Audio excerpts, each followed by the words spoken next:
Môre julle, welkom by Cross Talk, waar ons voor die kruis gaan stilstaan elke dag. Woensdagoggend, ek wil jou bemoedig, ek wil jou aanmoedig, ek wil jou encourage.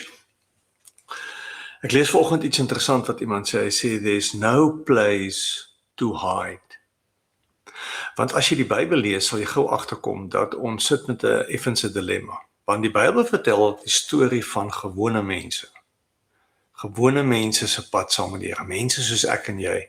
Mense wat dit nie reg kry nie, wat foute maak, wat hulle meer verloor, wat leuns vertel, wat bang is, wat sonde doen, prostituie, selfs ouens wat ander doodmaak, egbrekers, harde koppe, ongeduldige, selfsugtige mense. En die lys kan aangaan. En tog kom die Here na sulke mense toe en gebruik hulle. Tog werk die Here met hulle.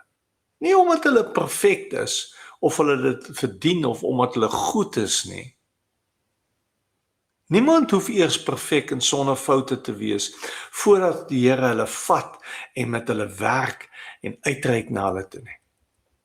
Ek het eendag 'n boekie gelees met die naam This Fools God Chooses. En dit handel oor Jakob wat lieg en sy ouers om die bos lei en sy broer se eersgeboorte reg steel en vir sy pa jok en as alles platval hardloop by bang weg. En net daar tel God hom op en sy naam sê dit alles, Jakob die bedrieger. Ons moet mooi hoor. God vat ons nie eers as ons dit reg kry nie. God wag nie tot ek my nonsens gelos het nie. God werk nie met volmaakte mense nie. Kom nes jy is. Ons mag dit glo.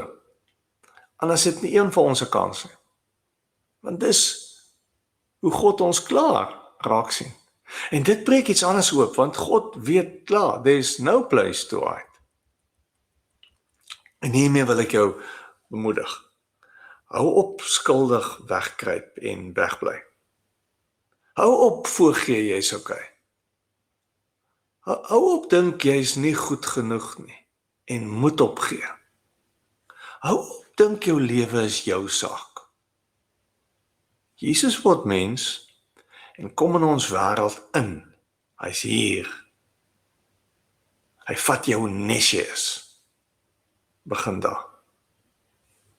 Mooi dag.